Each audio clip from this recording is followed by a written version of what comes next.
Hi, who am I? I am Irving Rios Corona. I am 23 years old and I currently reside in Fairfield, Connecticut. I am a Mexican American. I was born to two Mexican parents, my mother named Carmen and my father named Fidel. Growing up, I first lived in White Plains, New York for at least 14 years of my life. That was my hometown. Growing up over there, I didn't really see any differences or whatnot because it was a community that was full of Hispanics, African Americans, other immigrant families. For me growing up there, it was the time of my life. In middle school, I would talk to my friends in Spanish and in English, and it was always fun. Growing up there was something completely different. But time came when we had to move, and we moved here to Fairfield, Connecticut. It was a drastic change for me, my family, and my siblings as well.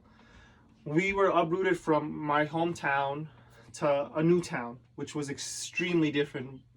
I was now considered the minority in my school. It was a school full of white people. And for me, there wasn't really other Hispanics that I could interact with. So I was stuck going back to speaking English, communicating with, making friends or whatnot in English.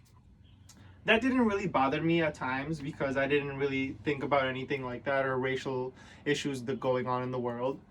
But as I started to get older, as I started to realize more and more things, I started to get confliction in my personal life because I didn't know what I was. I know that I said in the beginning I was Mexican American. That defines me as a person. But at the same time, I also struggled with it. When going to Mexico, I would visit my family, my cousins over there, but they wouldn't see me as a Mexican. They would see me as an American, calling me names like, hey, gringo, which means, hey, white person. And I thought to myself, I'm like, why are they calling me this if I'm the same skin color as they are? That really got to me, and at first I'm like, okay, I'm just gonna brush it off my shoulders and didn't really want to consider anything about it. When I was here in America, now I'm here in Fairfield, I witnessed my first racial injustice. Me and my family were going to this clothing store. It was here in Fairfield. Thank God that the store closed down, but I wasn't wishing bad luck for anybody. As we're walking into the store, I noticed that the security guard started following us around as we're walking. And every time I turned around, that security guard was right there. And I kept thinking to myself, why is he following us? What are we doing wrong?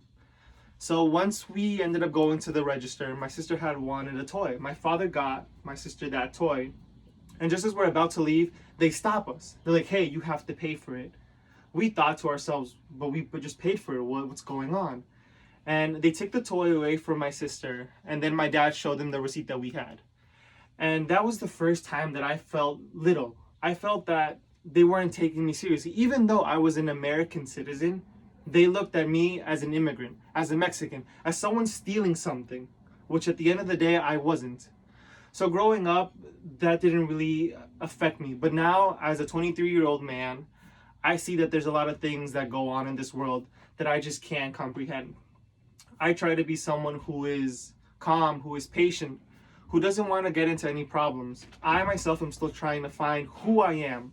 It's hard being Mexican, it's hard being American, but it's also hard being both of them because you don't know which side to pick. At the end of the day, I'm not going to pick a side. I'm going to embrace my cultures. I'm going to embrace the fact that I am Mexican, who came from two hardworking Mexican parents to give me a future that was better than them's. I'm also going to take in my American culture to show everyone that I can be someone great, someone who can accomplish things on my own. And for all those other immigrant people out there, for all those kids who are going through this identity crisis as well, all I want to say to them is be strong, be grateful for what you have, and always continue to strive for the best. Because at the end of the day, this country is filled with immigrants who run it, who lead it, and we're going to be the future of this country. Thank you. That's me. That's who I am. Have a good day.